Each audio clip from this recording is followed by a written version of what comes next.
Welcome to the Salmon Runs YouTube. Enjoy the video.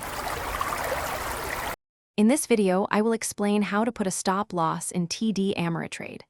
A stop loss order is an instruction to sell a security once its price falls to a specified level, known as the stop price. This mechanism is designed to limit an investor's potential loss on a security position. It acts as a safety net, helping you manage risk by automatically exiting a trade if the market moves against you beyond a certain point. Understanding this tool is fundamental for protecting your capital.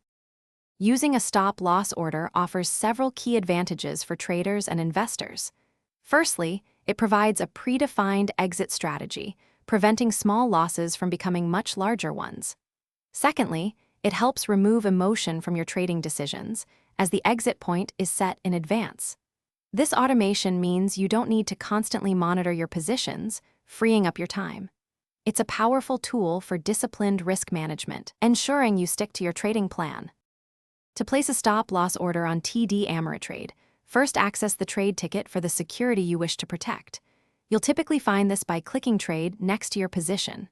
Next, select Sell and then choose Stop or Stop Limit from the Order Type drop-down menu.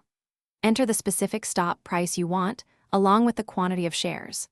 Always double-check all the order details carefully before clicking Review Order and then place order to finalize it. When using stop-loss orders, remember a few important points. A standard stop order can become a market order once triggered, potentially filling at a less favorable price in fast-moving markets. A stop limit order offers more control by setting a limit price. Always consider market volatility.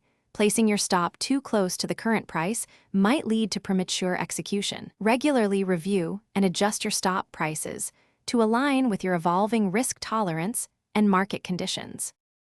Thanks for watching. Consider subscribing if we helped you.